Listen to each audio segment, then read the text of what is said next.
Hello, book lovers. I'm Phil Svitek, joined alongside Marisa Serafini. And as you guys know the drill at this point, or perhaps you don't, we love books, we read books, and just like any other book club, we talk about books, except to your benefit, hopefully, we do it online, right? And so this month, we are doing Midnight's Children by Salman Rushdie. Now, fortuitous isn't the right word, but the timing ended up being such as like when we had decided to read this book, then the tragic thing happened to Salman, where he was attacked on stage. And so it kind of really solidified for us, like, okay, we have to do this book. It made it that much more pertinent to talk about it. But let's take a step back. What is this book about? Who is Salman and all that stuff? Well, this book in many ways, the way it was billed to me, as I understood it, was like the X-Men of India. Okay, yeah, I can see that. But unfortunately, it's not quite like that. Like I thought, just based on the description, like it was going to be a magic realism tale and so forth. I thought it would be more fun. And I'm not sure if you've ever read Good Omens, Marissa, but that book by Neil Gaiman is just so whimsical. And I was hoping for that with this. So I think there's a lot to discuss as far as the book, but as far as the enjoyment, I have a few nitpicks with it, but I'll kick it over to you for first initial thoughts. Yeah, first of all, I have not read Good Omens, although it has been on my reading list forever. So I kick myself for not getting to it yet. Maybe down the road we'll read it. Maybe that'll be one of our months. So we decide to read that one. Neil Gaiman's awesome. Yeah, I can see where you say X-Men because I got a lot of X-Men vibes reading this too. It seemingly, there's like a generation with special abilities and it only happened at a certain amount of time, to set out on a certain purpose. You think X-Men, I think another more pop culturally recent kind of events. If you've ever heard The Umbrella Academy, kind of has a little bit of the same premise with, special kids all born on the same day with special abilities. And, they're all collected together to have a bigger, mission to save the world in that sense. So there are some correlations there in that sense. And like with that premise alone, I enjoyed it, and we definitely got the title Midnight's Children and why it's about. The whole history, which we'll get into of the book, was also a learning experience because admittedly I know nothing about India's independence and just everything that happens with those countries and who they went to war with, who they won, who they fought against, all that. So learning this, I felt like I got a bit of a history lesson as well. And then, this being picking back off of our last month's with, the 100 Years of Solitude, the whole magical realism, laced with past history and, related to real historical events, you appreciate everything that Rushdie writes about, when certain characters and certain events and how it came to fruition in this book. Yeah. And, learning about Salman Rushdie, like I've always heard of him referenced, but I've never like really explored him. And to call him a writer is a huge understatement.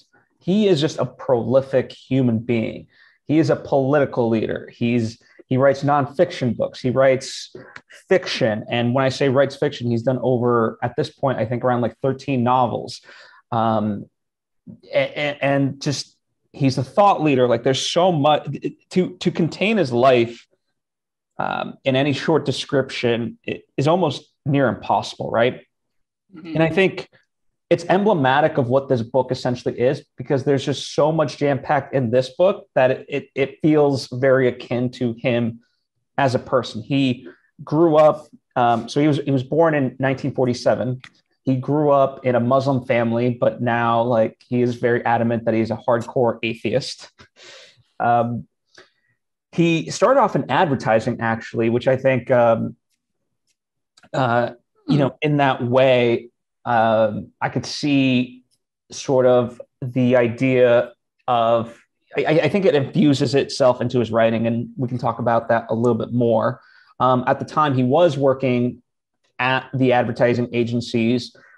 He wrote Midnight's Children, so this was like a side project before he went on after the success of this to, become a full-time writer. And he's written many of books. Like the one that's even more known than this is the Satanic Verses, which became the subject of many assassination attempts and threats and so forth. Mainly because, obviously I haven't read it, but the idea is that it takes certain liberties talking about Iran and things of that nature. And then from there, he just writes so many other things, both short form and so forth. In fact, The Ground Beneath Her, something that he wrote in 1999, was the basis for a U2 song. So he can claim to that. And in fact, they had to give him writing credit on it because they took so much from him. He's been knighted. He taught at Emory University. And as I kind of hinted at the top of it, very recently on August 12th of this year, he was giving a lecture, or he was scheduled to do a lecture in New York, and someone came up and actually was able to successfully attack him, at least enough where he ended up going to the hospital. Now he is recovering, but all signs point to that he lost the use of one eye at this moment in time. So, he's no stranger to threats. Like that's basically, and controversy. Like there's certain stuff that I've heard of his that even I'm like, ooh, I don't know if I agree with him on that. Right. And first of all, that was very unfortunate he got attacked, because I remember the day that happened, you and I, we were talking about it, knowing that we were going to read this book. And so it was very fresh in our minds. And it's so funny that like I had heard of him, but never have read any of his writings. And then coincidentally, I do have to throw this out there. I was recently rewatching Bridget Jones' Diaries, and he made a cameo in that. I was like, oh, yes, that's Salman Rushdie. So like he's one of those authors that just kind of pops up here and there, and you might not realize that's who he is. But if you're big into literature and just writing in general, you should be well aware of who he is and his work and the span of his career. And you mentioned advertising, and I think you can definitely kind of see that in his writing, where some events, because it does seem so exaggerated at some points, you wonder how much is this real, how much actually did happen, and how much is he blowing up the story to make it believable with him and his characters and his peers, because that I feel that's what advertising does. It sounds terrible. A lot of it's bait and switch, where you build up something so you can sell the product, and so you're building a story to sell something. So it kind of goes along with all the events he writes in that sense. And I haven't read the Satanic Verses, but I'm kind of interested just to see all the controversy that, has all these looming threats over him and his life over all these years. And I'm just more out of the curiosity's sake, and just to see who did he really get upset in that sense. It's really unfortunate when people are threatening his life. I think that's just a testament of how good of a writer he is, because he's definitely emotionally affecting people out there that are having this type of visceral reaction to his writing. So I think you can spin it in a positive way, that his word is getting out there and it's affecting people, whether it be good or bad. Yeah, and certainly in that sense, this book in general is that it captures that spirit of needing to tell a tale, right? It is written by the main character, although he puts himself in third person every now and then. And we'll talk about it coming full circle, but really it is, it's not just a story of him. He begins the story almost 30 years before he's actually born. And it's like, well, how would he know that? But it's about the capturing of this history, whether it's accurate or not. And in fact, the narrator himself tells you, like, I don't know if I remember it correctly. I don't even think that's how it happened, but forget about it. That's how I've written it. Right. And I do like when you're reading throughout the book, every once in a while you have parentheses, which is basically the actual author, or quote unquote, the narrator's personal thought, like, this may or may not have happened. Can't remember the exact details. And I think another writer that it kind of reminded me of was William Goldberg. The author of Princess Bride. Yeah. Oh my God, people are going to kill me for getting his last name wrong. But if you've read that book, there's a lot of very self-awareness with the writer and the narration. Like, yeah, I think this happened, but that could be wrong. So we're just going to skip past 30 pages and get to this event, So like, I like those little drops that like, take it with a grain of salt, more so. Yeah, exactly. And speaking to that point about taking the truth and extending it to like create a product, quote unquote, a lot of people have asked him, like, is this autobiographical? And he's like, why do people assume just because I draw from my own experience that it's autobiographical? And I mean, I don't know if I buy that quote, because I think there's probably a lot more truth. Like, art is the lie that reveals the truth. And I think this might be a lot more truthful about his own upbringing than he's letting on. Like, I don't think these events particularly happened to him necessarily, but I think the emotion that he felt and how he perceived those certain things, I think there's a lot of truth within that. You know what I'm saying? Right. And I mean, and you have to remember, this is a story about magic realism. Yeah, they might be realistic characters in a realistic country with realistic historical events happening, but that doesn't mean that it is completely true to who the author is and how he grew up and his personal past. I mean, anyone who's written a supernatural fantasy book can't say that, oh yeah, this is completely truly based off of my life. So I don't want to say I hate when people always ask, like, what part of your life do you see in these characters? It's like, no, yeah, a person can have a very fertile imagination and come up with a completely original idea. So yeah, and certainly it is that genre, that magic realism, historical fiction, melodrama. He was very heavily inspired by Shakespeare, and Italo Calvino was one of his favorite writers. I'm trying to look at because it's in my notes, but he has a lot of inspirations. Thomas Pinoche, Jorge Luis Borges, Lewis Carroll, James Joyce. So you see a lot of that. What I wanted to kind of jokingly tell him, like, if his favorite author was kind of Italo Calvino, his books are like 200 pages. Not like this book. No, this is a very long book. And so this is a very thick book. So I'm going to, just to kind of orient people, I'll give the shortest summary of this book I can. Then we'll talk about the writing style, and then we'll really I'll let you talk about the writing style, and then we'll deep dive everything. Okay. Midnight's Children is a loose allegory of basically the start of India. There's this main character, Saleem, who's writing this book, and it's told in 3 parts. The first part essentially begins with his grandfather 30 years before he's born, give or take. And he's taking care of this patient who he can't see, but kind of falls in love with. And then once he does see her, they marry. They have a bunch of kids. And then through kind of a couple of things happen melodramatically, but then essentially one of the kids gets married, and they move to this new town.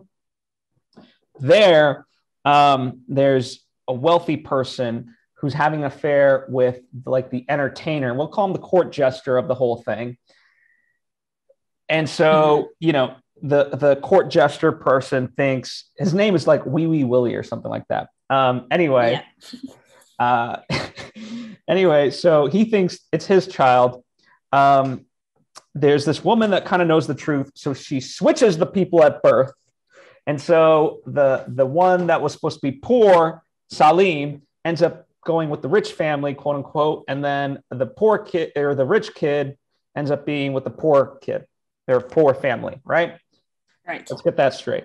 So then we're kind of into book 2 finally, where Saleem, who's really the poor kid, but with the rich people, he's living like a crap, weird life. He's a weirdo.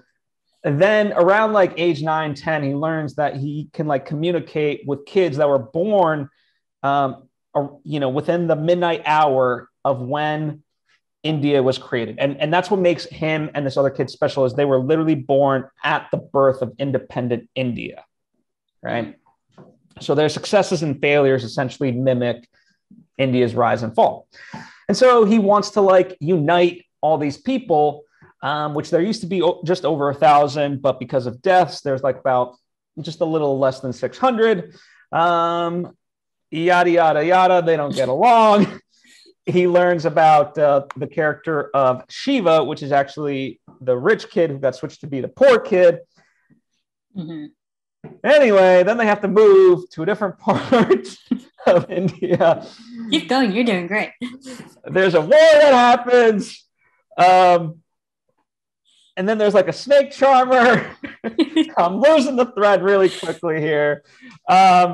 Anyway, and then like the Parvati the witch, which is one of the Midnight's children, she has a kid with Shiva, but it's a very tumultuous, contemptuous relationship.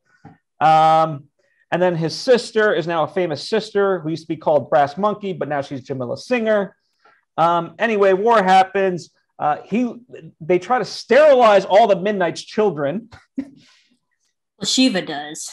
Shiva finds out about all the kids, and he's like, "Oh no, we got to stop this real quick because they're a threat to my leader, who I serve. So I'm going to do my job, put them all together, and basically inoculate them in a way, and just strip them of their powers, which AKA strips them." Or like it takes away the threat of the leader that he's serving.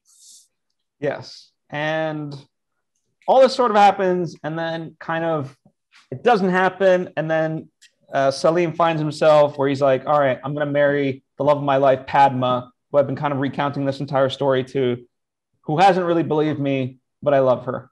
End of story. I think I got it as much as one can off memory. That's pretty much it. And I mean, if we do follow the main protagonist is Saleem. We follow him at different stages of his life. Him definitely pre-birth. I mean, it's like his family, the establishment of independent India. And then I believe book 2 is really about him and his younger self before turning 10, or like, and then maybe his early teenage years when he's able to communicate with all the other prepubescent Midnight's children in that sense, and try to gather them all together. And then the third book is him in his older years, you could say 20s, all the 20s, and him during his wartime with the country and the expansion of his personal family in that sense. So it's like, it's the 3 different stages of his life and all the crazy things that happen in between. If it sounds crazy, it's because it is crazy. Because it is. And not gonna lie, it is a lot to follow reading this book. You're like, oh man, all the people that he interacts with. I admittedly always, when just as a reader, it gets hard for me to continue a book when there are so many different characters, with so many different names at different parts of the book. You're like, okay, I remember you for the one thing that you did. Will you be still relevant 300 pages from now? And I think that's kind of what happens with this book. So many characters come and go. Some, but like only a handful really do stay throughout Saleem's life. But it is one of those books that just, there are a lot of people and players involved, and you just have to remember everything that happens. That, and they often switch names. Like there are multiple characters that literally just change names. So his, or like one has a nickname, or like as a kid he called him this, but now as adult he calls him that. And it's like, you're like, okay, there's 2 names of the same person.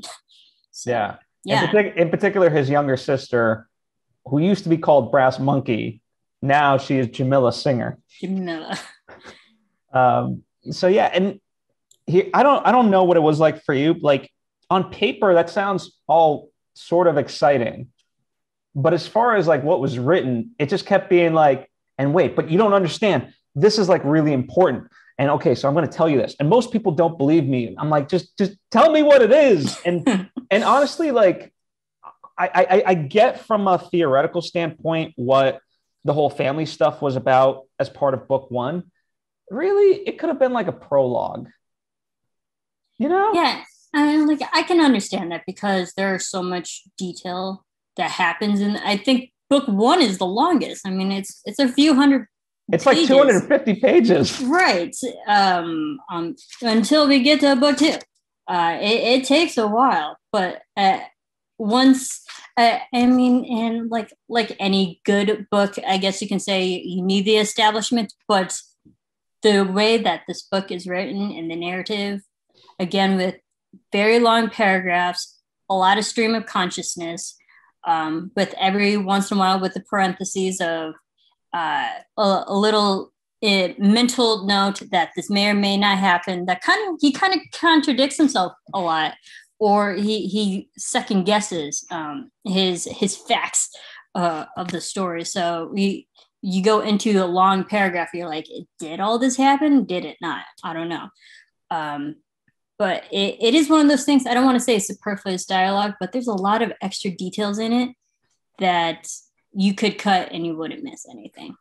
That's the thing. Like there's certain sections. I remember like some part in book two, he went on this tangent into like the 60s of like what kind of would happen to X, Y, and Z person. I forget the exact details. And then it just kind of ends, but we're not there and it doesn't really matter. So let's get back to the story type of thing. Not literally those words, but it was like that. And it was like, wait, I just read like 30 pages. So right. What was the important part? Like what just happened? Right. And then we get to like page 245, I remember, because it was so clearly written out to the reader, like, oh, wait, we're so far into this book. I have yet to even discuss what Midnight Children really is. I'm like, oh, all right, now we're getting somewhere. Now we're actually getting to the title story. I was like, all right, now you definitely got my attention. But the fact that we had to get to 245 pages of it, I'm like, conciseness, man, get there faster. Goodness. Yeah. And I don't know, for me, like, I guess one of the things that I'm learning about myself is I like to be in the moment when I read. And so this doesn't have a lot of dialogue. It just has a lot of description of what was talked about, you know? So it'd be like Phil and Marisa talked about Midnight's Children. Marisa wasn't too pleased and neither was Phil. It's like, okay, but write it out, you know? Right. And like you have to give him credit that he is at some points he gets very self-aware of that, but it takes him 200 something pages to be like, oh yeah, sorry, I may have run off on a very long tangent. Let's get back to the meat of the story here. Yeah, it's good in that sense. Yeah, that is self-referential, but it's almost like more. Not annoying, more like frustrating, the fact that he's well aware of what he's doing in those moments. Right. And then, he keeps going for another 100 pages of the same descriptive kind of details of whatever events happening to his character. Yeah. And I mean, a big part of this was the sort of, just culturally, India is as diverse as one can sort of imagine, in that sense. Like there's so many different cultures and subcultures and so forth. And it is one of those things that like I certainly don't know nearly enough to like even be able to orient myself. So part of the excitement for me going into it was to try to learn, just more about the culture and stuff like that. And I don't know if I learned as much, Right.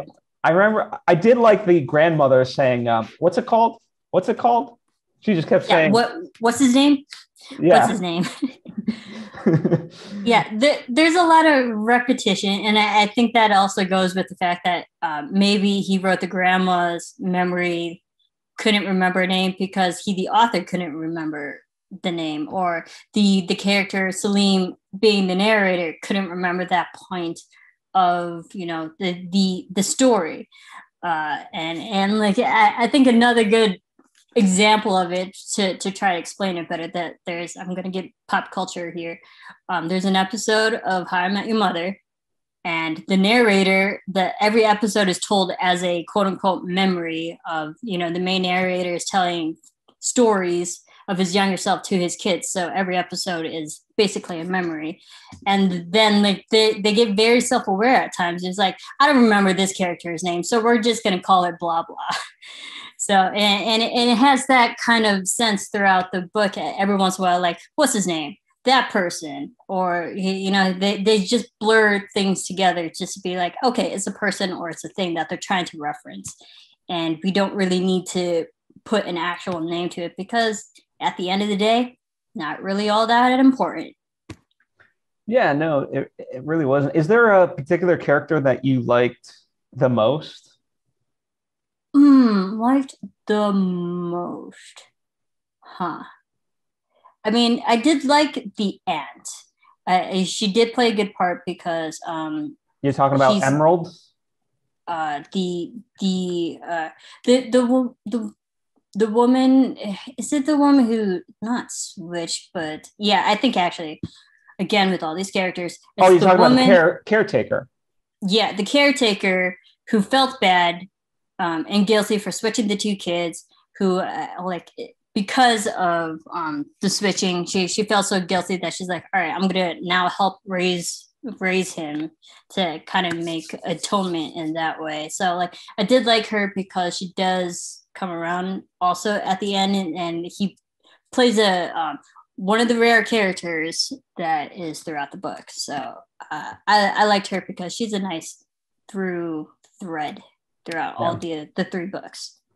I don't know why. Like, I enjoyed Padma simply because like we never really got her full personality. It was more so like that was the moments where Saleem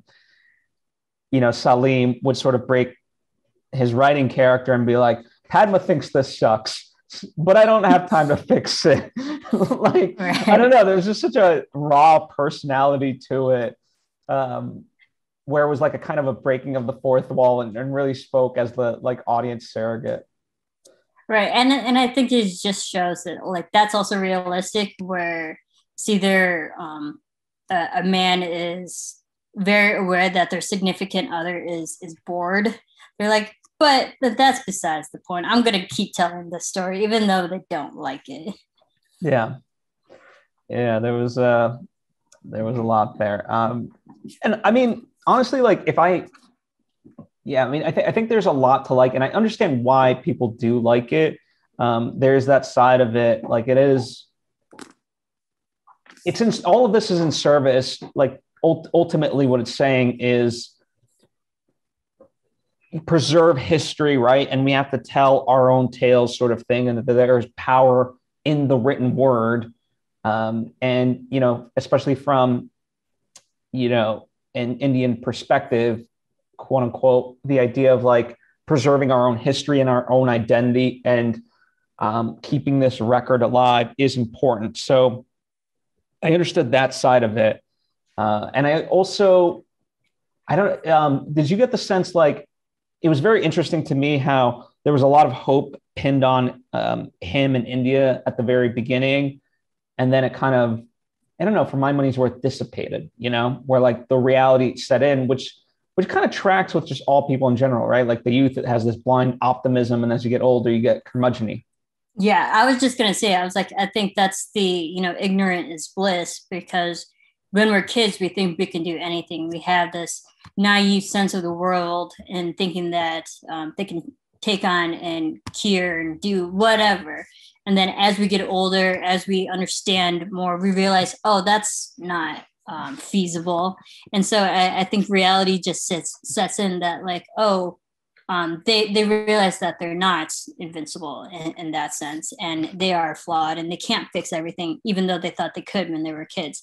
Yeah, I did see that, because we saw like his mentality during the war in book 3, how things change, how he sees the world, and how the disparity of the country at that time. So yeah, it's definitely the reflection of that whole ignorance is bliss kind of deal. Yeah.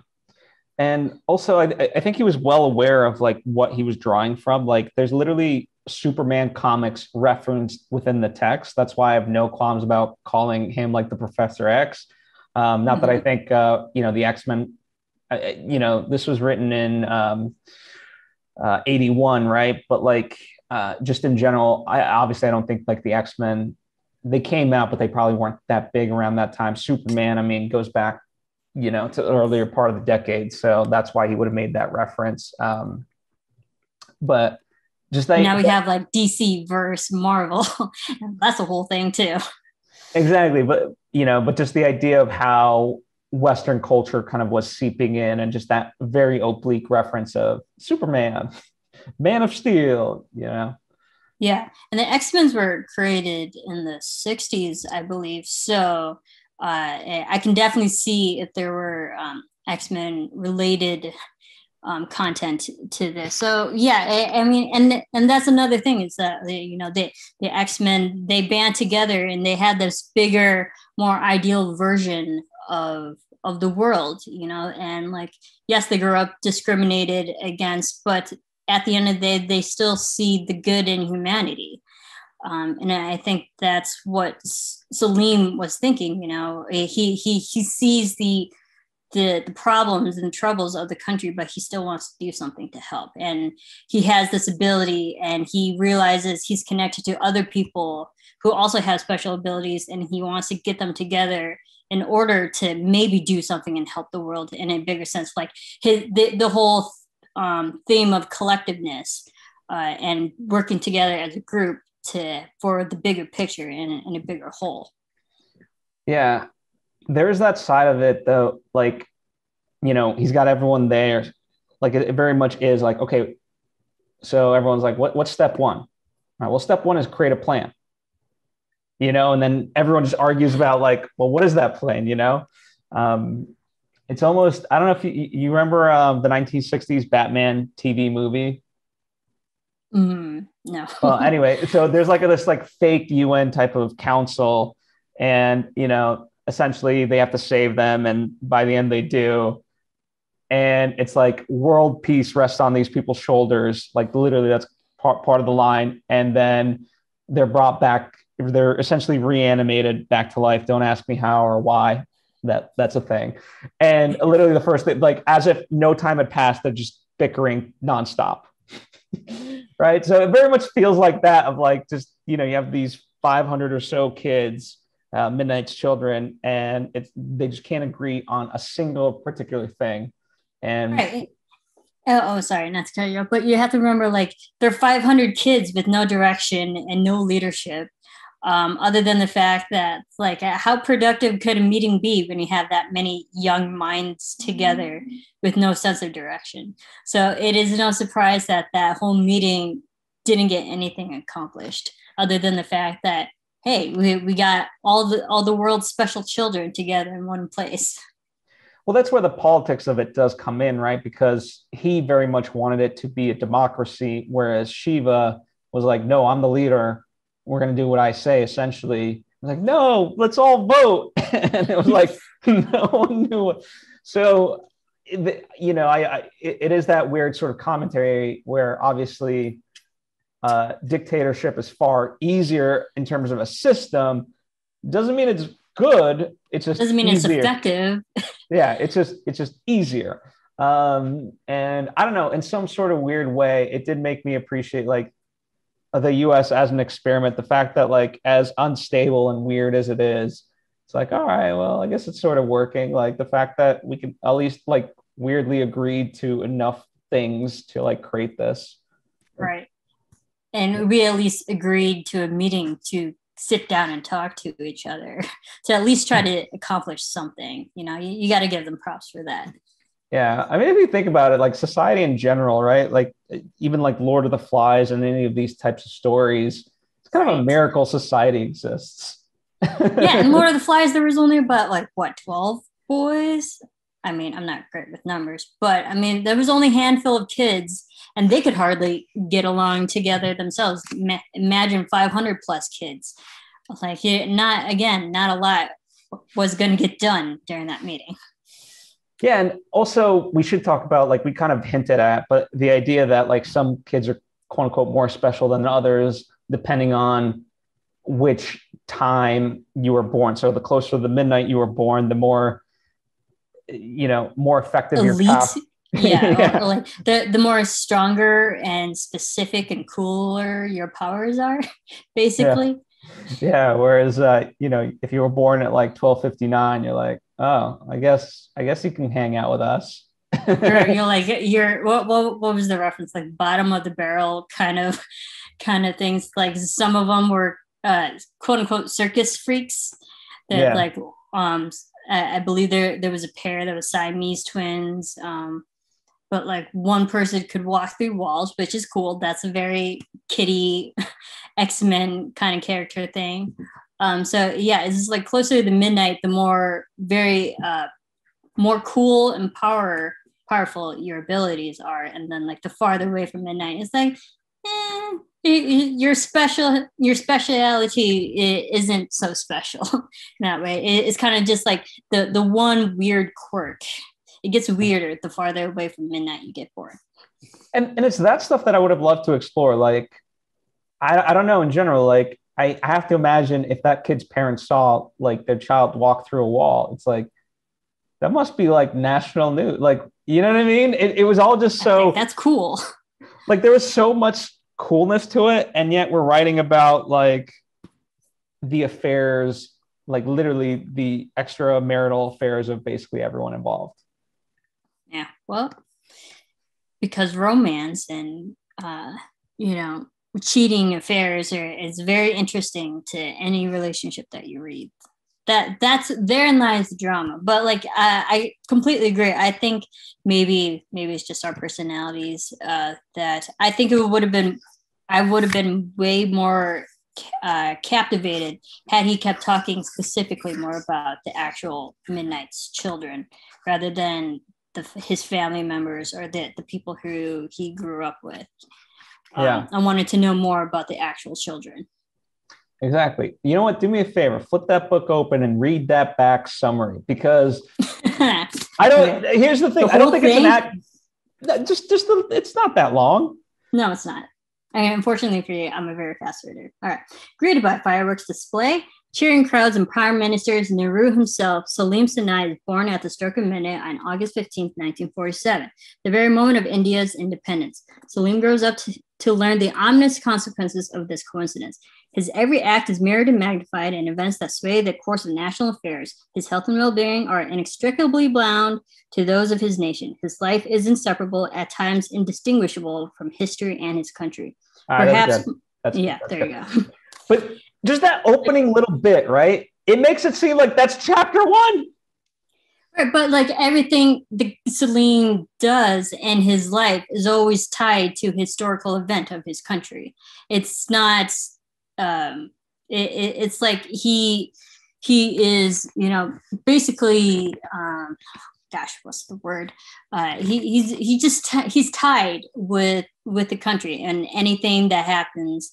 And because from such a young age, he like truly thinks that whatever he does, it affects the country, or whatever the country does, it affects him. Yeah. And in many ways, like, did you get the sense that as time went on, he kind of became sort of passive in that, where he, initially kind of took on a more active role, and then mentally, at least, he's like, well, what'll be will be.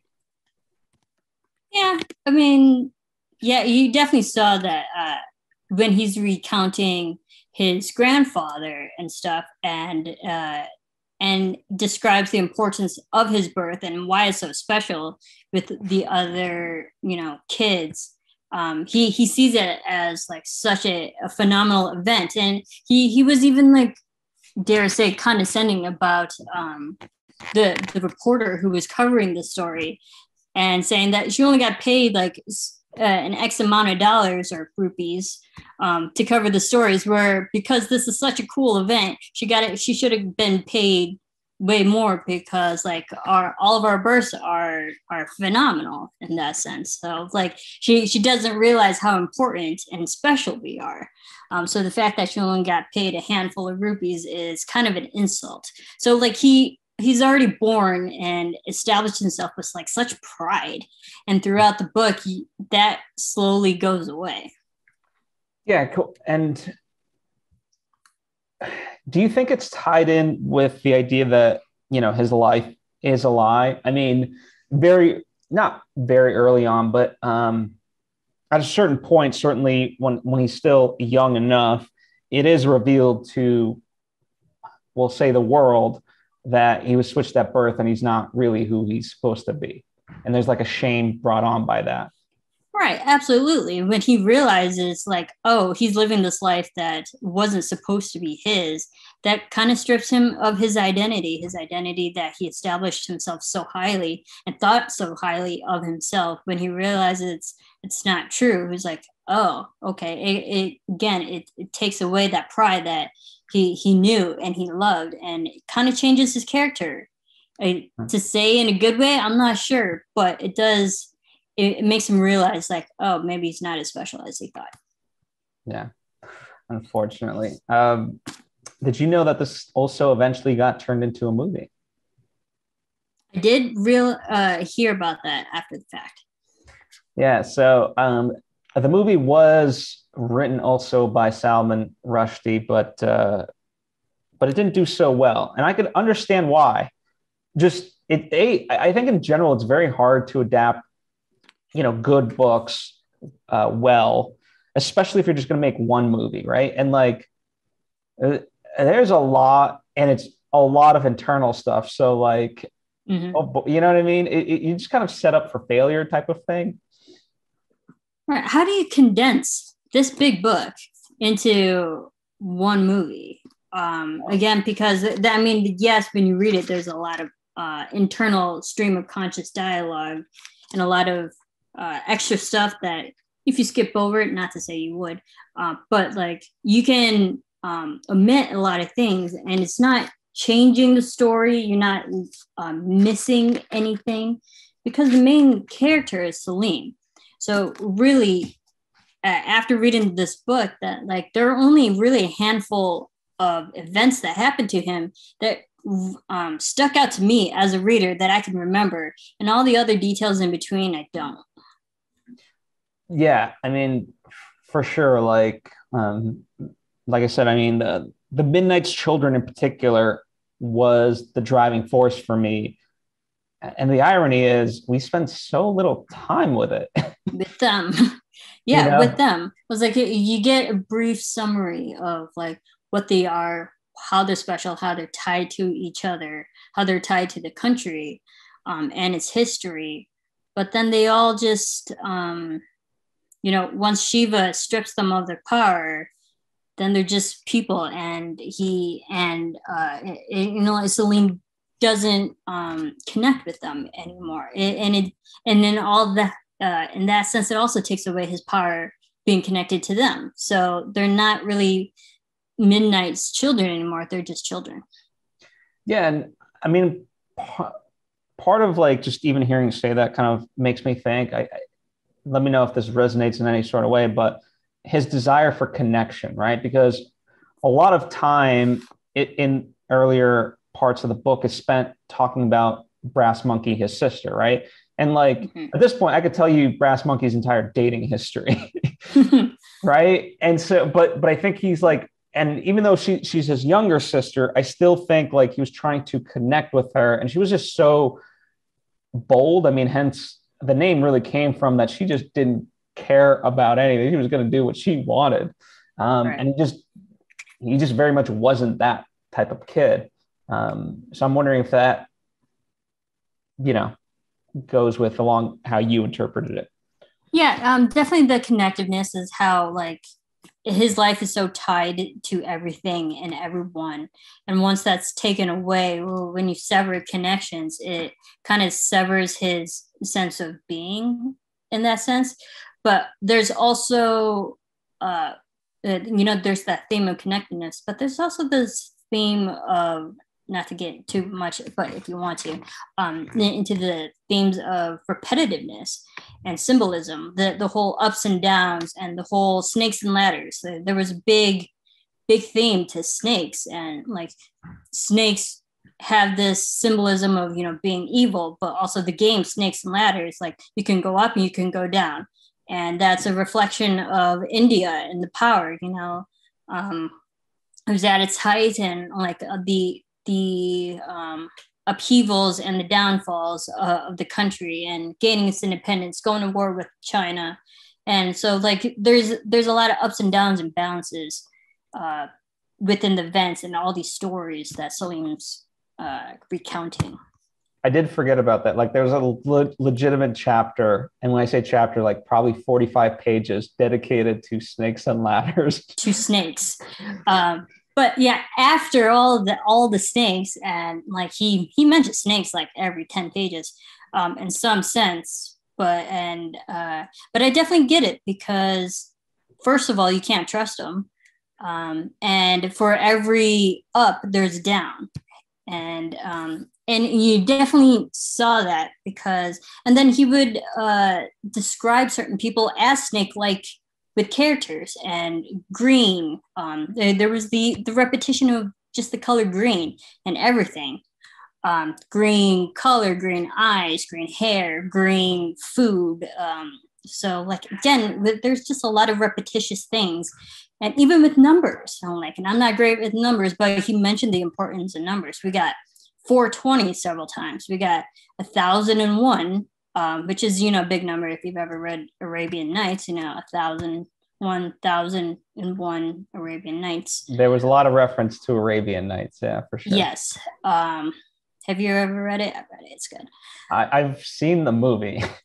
Or Fair enough. There's multiple movies, but I forget. Yeah, and there's multiple stories. Do read that. That's actually a really good book. So yeah, just the importance of numbers. So like 420, and then 666, and then the whole starting out at 1001 down to 500, down to whatever number. So just repetitions of a lot of different things throughout this, that sticks with this character. Yeah, for sure. And one of the things for me, like the whole sterilization aspect, certainly is reminiscent to many parts of history, but for me right now, like it reminded me of certainly like just, we'll call it the abortion war kind of going on in America, right? Of essentially, because it is. I mean, in as far as the book, like you sterilize the kids, they lose their power, right? And you've essentially taken away their entire identity, their choice, and so forth. And certainly, it's a war being waged. So it's, I don't know, this is in a way, right? That's what makes books and stories so powerful, is because, the great ones, they're timeless in that way. You can compare it to the Holocaust, you can compare it to other, genocides and so forth. Like it's just, sadly, human history is riddled with that stuff. Yeah, and it's terrible, but it's also very realistic in that sense, because we know real life history has happened and stuff like that has happened. So it just makes you feel for these kids who are young, who don't have that power, who had something special that was taken away from them, and that's the whole point of this book, is that was Saleem's identity. Once he loses that, he loses his purpose, and someone else gives him not to say gives him a purpose, or like someone else tries to assign something to him just based on his ability. But him losing his memories also, again, because this book is all based on memories, and then him losing it, you as a reader, you're like, okay, so what's true and what's not? Yeah. When you lose all that, you're like, I don't know. That is a big thing that I forgot to like really touch upon, was the idea that yeah, during the war, he basically has amnesia, and it's Parvati the witch who basically gets him to remember his name and all that. who's So also a Midnight's children. But had she been stripped of her power, she wouldn't have helped Saleem regain his identity. that's right. That's right. Well, any final thoughts before we talk about sort of how well it did? And it did well. Yeah, it did well. I do appreciate the repetitious things and how you shouldn't be defined by what you're capable of. It's also because the way he speaks about his family members, which is generally pretty high. It's also like the people who remembers who he is, kind of fills in the gaps of who he is despite his abilities. Yeah. Well, Midnight's Children has sold over 1 million copies in the UK alone and won the Booker Prize and the James Tate Black Memorial Prize in 1981. In 1984, it was interesting. There was a lawsuit against him for defamation in Chapter 28, but luckily it all got worked out, and Rushdie agreed to remove the sentence. So apparently we didn't get that sentence in there. It's been awarded the Booker of Bookers Prize and the Best All-Time Prize winner in 1993 and 2008 to celebrate the Booker Prize 25th and 40th anniversary. In 2003, it appeared at number 100 in BBC's The Big Read poll, which determined the UK's best loved novels of all time. Quite interesting. Very fascinating that people in the UK really love this, since I don't think it's an anti-UK book, but obviously the UK has a very complicated history with India. With India, of course, and so it's really not surprising that it would do well in the UK because this book is so tied to British history, and especially during this book was published in 81. And so him recounting all these stories is really, if you look at the timeline, it's not that long ago from the independence to when this book was published. So it's fairly fresh in everyone's mind. So it's no surprise that this book got a lot of praise and recognition back in the 80s because people who were reading the book back then were part of the generation when all this happened. Yeah, and if nothing else, like one of the big successes of this book for me was really considering how young of a country India really is, and in general, how many young countries in general there are within the world that we just don't even think about, and so there was that aspect of it that certainly made me recontextualize the world a little bit more. So I appreciate it for that. Yeah, absolutely. All right. Well, that finishes off Midnight's Children, and we can chat about what we will be doing next. So Marissa's pick for next month in October, The Remains of the Day. Yeah. So we have that. You want to give a little preview of why you chose this book? Well, one of my favorite books ever is actually the book Never Let Me Go by the same author. I love the book, love the movie, and I just hope it's not one of those, not to sound pessimistic, but one of those, theory of diminishing returns, that hopefully this story is just as good as that book, which I so love. The Remains of the Day actually came out before Never Let Me Go, but this book got praised back in the 80s. There is a movie also that has been adapted with a big, well-known cast. So if you want to watch that movie as supplementary to this book, I'm just excited to read it. It's a fictional story. And it's not as long as this one. It's not as long, and it is the winner of the Nobel Prize in Literature. So yes, so we have that to look forward to. And the author Ishiguro is a Nobel Prize winner, so we know he's a well-renowned author. with big literary accolades to his name. So in that sense, just alone, hopefully it's good.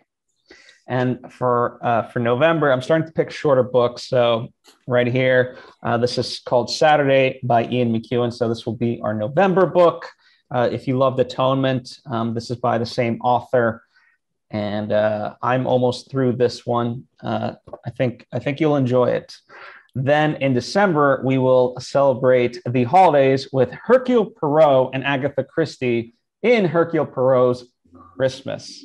So I don't have that book to hold up, but I have it. It's back there. And then, what's fun about this? Like, it's fun. I don't know how much you spend time like thinking about like what will be on the upcoming reading list, but so far these are some like considerations for 2023. So good for you. You're really thinking ahead. I'm just thinking like 1 month at a time. Well, the fun part, like one of the reasons I love this is just, we obviously love reading, and I love reading, and there's so many great stories to read. And if there's any downside to this, through no fault of our own, it's just like we only really get to read and talk about 12 books a year, so it's really not a lot. But we enjoy it when we do, and it's a lot of fun. Anything you want to plug before we wrap on out? No, other than the fact, just keep reading. I love reading. You love reading. That's why we keep doing this. And, just keep reading. It's what keeps us all together and engaged. Whether you like the book or not, it's still a good discussion to get together and kind of open your eyes to stories and historical events that you may not have known, but might have a better sense of the world.